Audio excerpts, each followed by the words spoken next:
Bonjour, je suis Stéphanie de chez Too Good To Go et aujourd'hui je vais vous donner 3 conseils pour réduire le gaspillage alimentaire dans votre commerce.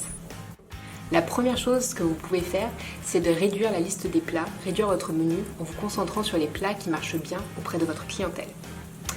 Deuxième chose importante, c'est que le gaspiller de la nourriture, c'est gaspiller des ressources. Il est donc important d'essayer de les valoriser au maximum. Pour tout ce qui est comestible, vous pouvez les revaloriser, par exemple les écorces, les épluchures, en faisant des bouillons, des soupes, des gâteaux. Ce sont des choses qui vont vous permettre de vous différencier et c'est toujours un geste commerçant sympa à faire auprès de vos clients. Pour tous les déchets non comestibles, vous pouvez les revaloriser en les compostant. Pourquoi pas lancer un composteur dans votre quartier ?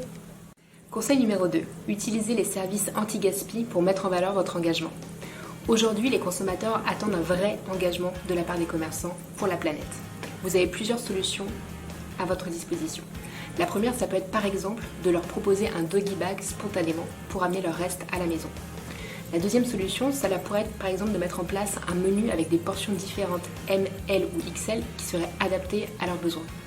Enfin, vous pouvez également utiliser l'application Too Good To Go qui vous permet de revendre vos invendus. Aujourd'hui, plus de 6 millions de Français ont téléchargé l'application et c'est une très belle vitrine pour mettre en valeur notre engagement pour la planète. Conseil numéro 3, l'anti-gaspi, ça passe également par les déchets. On ne se rend jamais vraiment compte de la quantité de ce qu'on gaspille. Alors le premier réflexe à prendre, ça va être de séparer et trier tous vos déchets. Le deuxième réflexe, ça va être d'installer des poubelles 100% déchets alimentaires dans vos cuisines.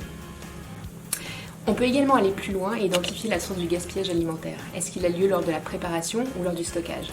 S'il a lieu lors de la préparation et qu'il concerne des déchets non comestibles, vous allez pouvoir les revaloriser avec un compost ou en essayant d'en faire du bouillon.